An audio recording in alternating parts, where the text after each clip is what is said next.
Wednesday, August 22nd. And Soviet President Gorbachev has returned to Moscow to pick up the reins of government and to clean house at the Kremlin. But how much power will he have to share with the people's hero, Boris Yeltsin? Now out to Spencer Christian in Los Angeles. All right, Mike, I've got some great maps to end the week. All of the lower 48 states will see some sunshine today. Joan and Mike. All right, and Mike's still here because Charlie's out for the week. Vacation. We'll try to get things back to normal as quickly as we can today. Things are just starting to calm down. Is it amazing? Look, this all started when... It's all your fault. Absolutely, and I'm proud of it. I just thought it all started when you came here. Before you're gone by the end of the week, it'll be... Make this town safe for good news again. That's right. It really, truly has, though, been 3 days that just shook the world. But now, less than 72 hours after the coup in the Soviet Union began, President Gorbachev is back. The Soviet people may have weathered the worst and may be closer to democracy than ever before. And coming up in this half hour, we're going to get more of a view of the day's events from the Deputy Secretary of State, Lawrence Eagleburger, as well as from Good Morning America's Soviet analyst, Marshall Goldman. Leading the news at this hour, we do have the latest developments from the Soviet Union. Morton Dean has that story and all the other news of this day. Good morning, Mort. Right, Mike, and good morning. Good morning, everyone. In Moscow this morning, the pictures are worth 1,000 words. Tens of thousands of people jamming the square outside the Russian Federation building, celebrating the power of the people, the power that foiled the coup against Mikhail Gorbachev, the power that put Gorbachev's key rival, Boris Yeltsin, at the head of the Russian Republic. It was Yeltsin who led the opposition to the hardline takeover, Yeltsin who demanded that Gorbachev be returned to power. And last night, just 70 hours after it all began, Gorbachev was back. ABC's Sheila Kast has more from Moscow. Gorbachev arrived back in Moscow accompanied by his wife and granddaughter. He looked tired and drawn. He said he had rebuffed the coup leaders when they tried to involve him. I think the goal was to break me morally, break the president morally, to break him and influence his family. Well, nothing came of it. As the president returned, troops continued to pull out of the capital. This battalion was one which had declared its allegiance to Russian Republic President Yeltsin, and resistance demonstrators showed their appreciation. At the spot where 3 demonstrators had been killed by troops supporting the coup, protesters grieved. The wall promises eternal memory for the young people who died. Troops also pulled back from buildings they had seized in the Baltic Republic, although not before several people were hurt and 1 killed. At the Russian parliament, Yeltsin received a standing ovation. He told them that the coup's ringleaders, Defense Minister Yazov, KGB Chief Kuchkov, and Vice President Yanayev, have been taken into custody. He also said Prime Minister Pavlov, known to be suffering from high blood pressure, was being guarded by a security force in the hospital. Interior Minister Pugo committed suicide when police went to arrest him. 2 other junta members, Starodubchev and Baklanov, have immunity because they are members of the legislature. But as Moscow cleans up, questions are being raised about Gorbachev's own role in the coup. At a minimum, he appointed these leaders who turned against him. And some reformers suspect Gorbachev lured the hardliners into staging the coup. If the president knew and sanctioned the coup, then he's a criminal just like the rest of them. And he betrayed the interest of the people. But I cannot believe it. Rather, I don't want to. The coup's leaders apparently were counting on hardline Communist Party sentiment in the military to enforce the coup. There wasn't enough of it.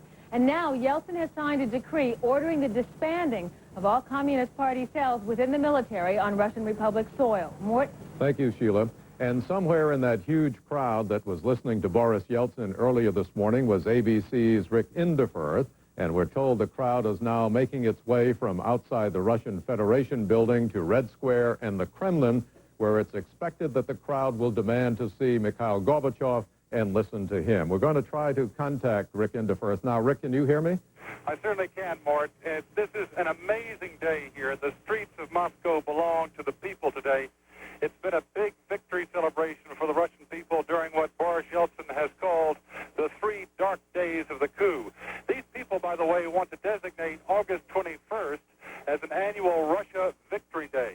I'm standing, by the way, near the spot where 3 protesters were killed during the 3 days of confrontation with Soviet authorities. And that place has now become a shrine, a lot of the people marching to Red Square are stopping by there, laying flowers there, and saying a prayer there for the martyrs of what has become, as I said, a Victory Day celebration for the Russian Republic. At that, the parade began at the Russian Federation building, and it was there that Boris Yeltsin spoke for about 15 minutes. And I will tell you something, that his stock was high before he led this anti-coup effort, and now his stock is really sky high. He is the favorite of these people, and there were chants of Yeltsin, Yeltsin, chants of Rossiya, Rossiya, Rossiya, which is Russia, Russia, Russia. Two other quick things, Mort. Edward Shevardnadze spoke, as did Alexander Yakovlev. These are all old allies of Mikhail Gorbachev who have joined the Democratic Reform Movement and left the Communist Party. And everyone is asking, when will Mikhail Gorbachev take that step? One other thing, Shevardnadze, during his speech to the crowd, suggested that the three martyrs of these 3 days be placed in the Kremlin wall, buried in the Kremlin wall, and that everyone else be taken out. So a lot of things happening here. As I said, it's quite amazing to watch. Thank you, Rick. Rick Inderfirth. We'll try to contact him later on Good Morning America as well. The Bush administration is reportedly wrapping up a welcome back gift for President Gorbachev. This morning's Los Angeles Times says it involves an immediate and big boost in humanitarian aid, including food. ABC's Ann Compton is standing by live in Maine at the Summer White House. Ann, is it going to be a big package or a little package?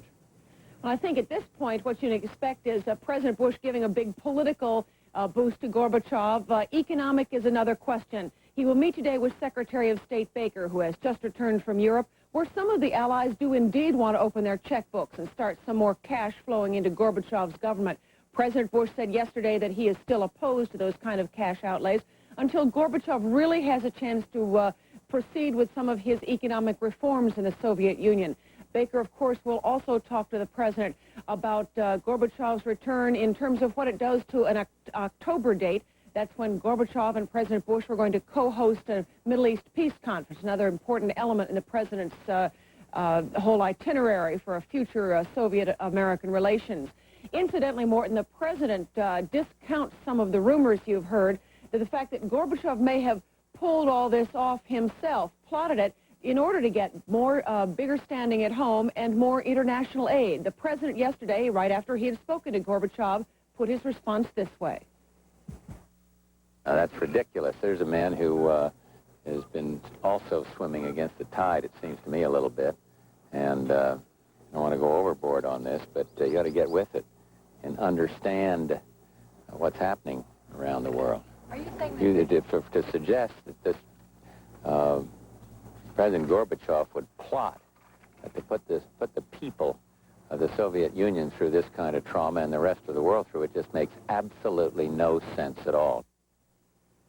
Whenever a country goes through the kind of trauma, as President Bush called it, it's bound to affect superpower relations. That's the business to which the president sits down today. What comes next, Morton? And I guess the president will have to delve into some rather delicate diplomacy. If you contact Gorbachev, you risk snubbing Yeltsin. If you contact Yeltsin first, you risk snubbing Gorbachev. It's going to be difficult.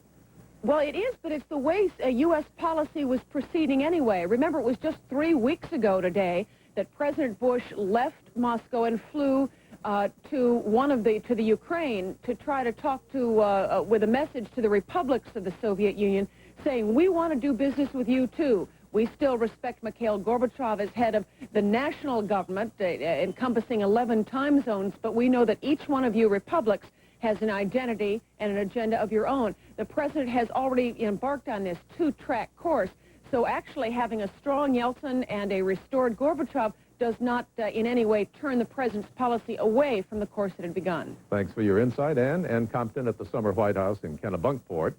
Well, the coup is over, but the discussions over why it happened and why it fizzled are likely to go on for a long time. ABC's Bob Zelnick has the Pentagon's point of view.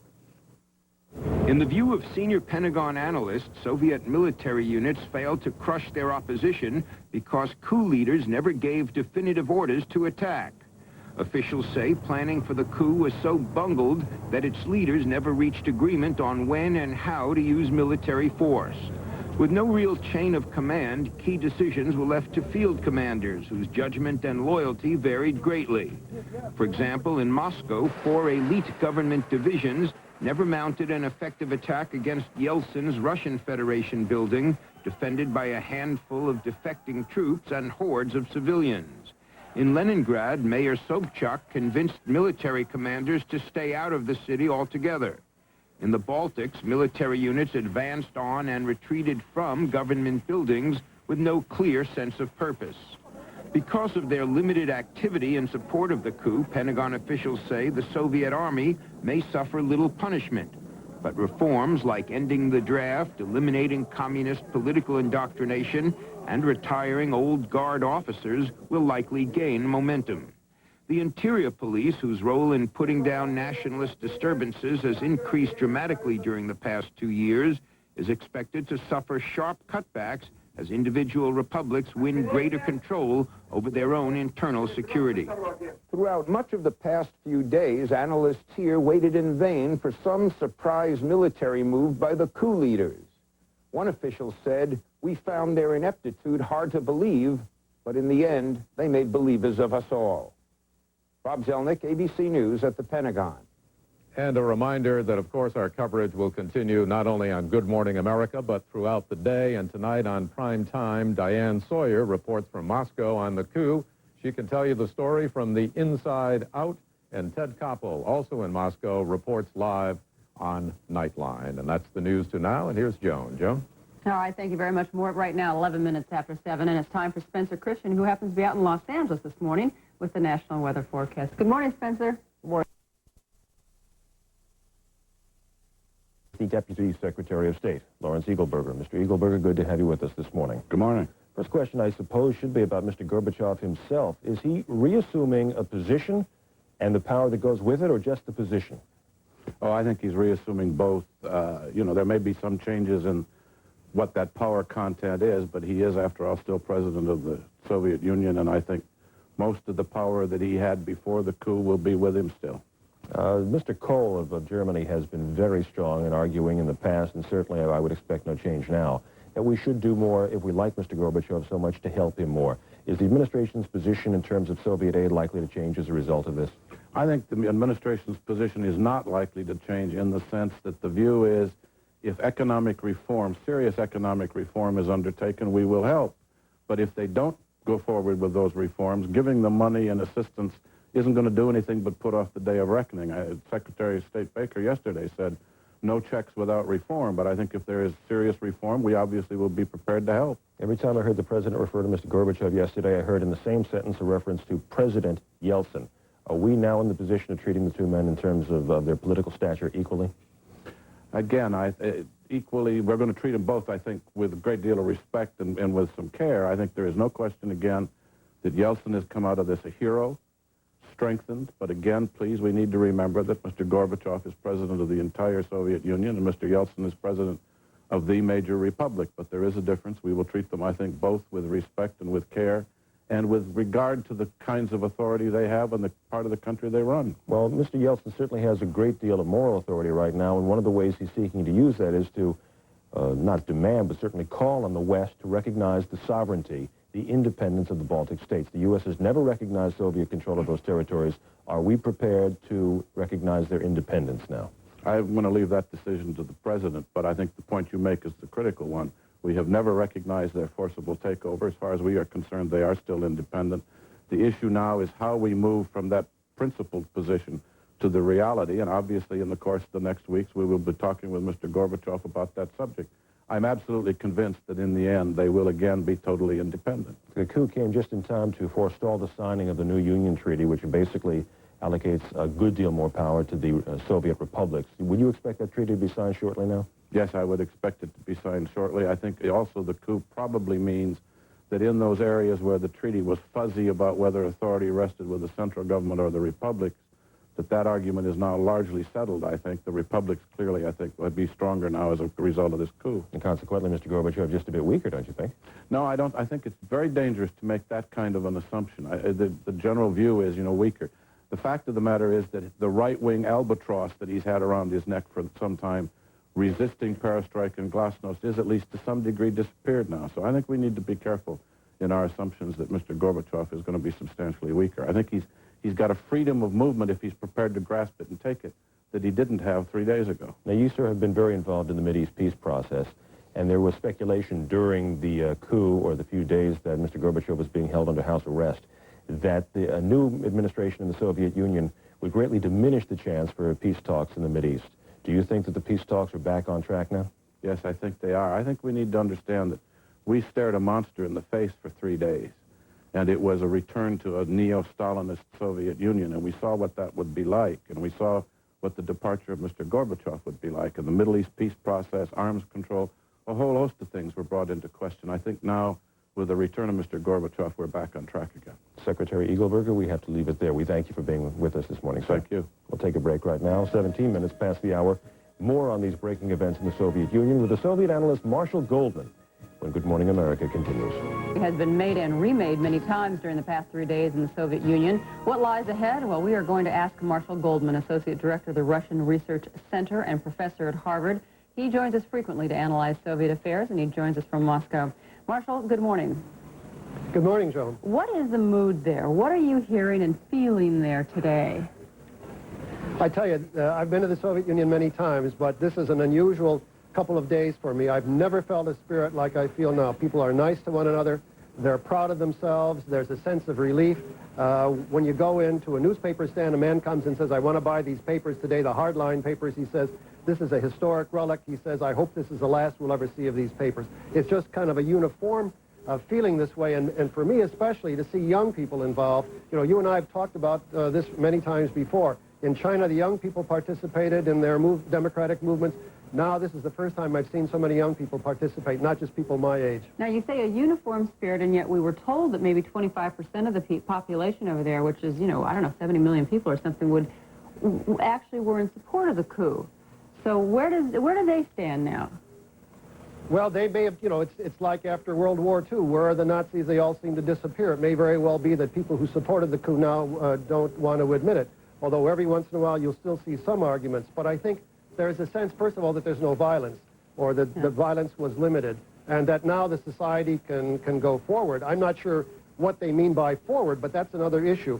And for me, it's also important that it's not so much support for Gorbachev. He's almost the forgotten man to some extent in this thing. They're happy that he's alive. They didn't like the way he was pushed out. But the big feeling of support, the big feeling of triumph is for Yeltsin.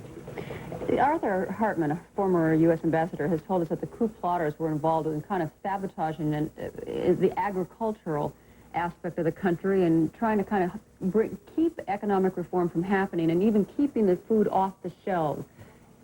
Can we assume that there's some truth to that? Well, there probably is, but it's very hard sometimes to distinguish what is conspiracy from what is just simply the way the Soviet economy operates, and what happens when you set in force economic mechanisms which indeed set off this inflation. People hoard because they don't want to accept rubles, but there's no doubt that they were holding back some supplies, and there does seem to be a little bit more in the shops today, although not the kinds of things I heard that there were here on Monday, because there are still lines and there are still shortages. The free flow of information out, the fax machines, all the telecommunications, did that kind of, I don't know if they anticipated the impact of that. I don't think they did. It's very hard these days to keep things secret, but even without a free flow of information, be surprised what happens. They had a massive demonstration today with no word, and there were hundreds of thousands of people there. That's a great find of magnificent proportions. Marshall, thanks. We're celebrating 20 years in business at Beaverton Toyota. Our anniversary sale continues, and that means big savings for you. We've brought in a huge selection of Toyota trucks with anniversary prices starting as low as $6.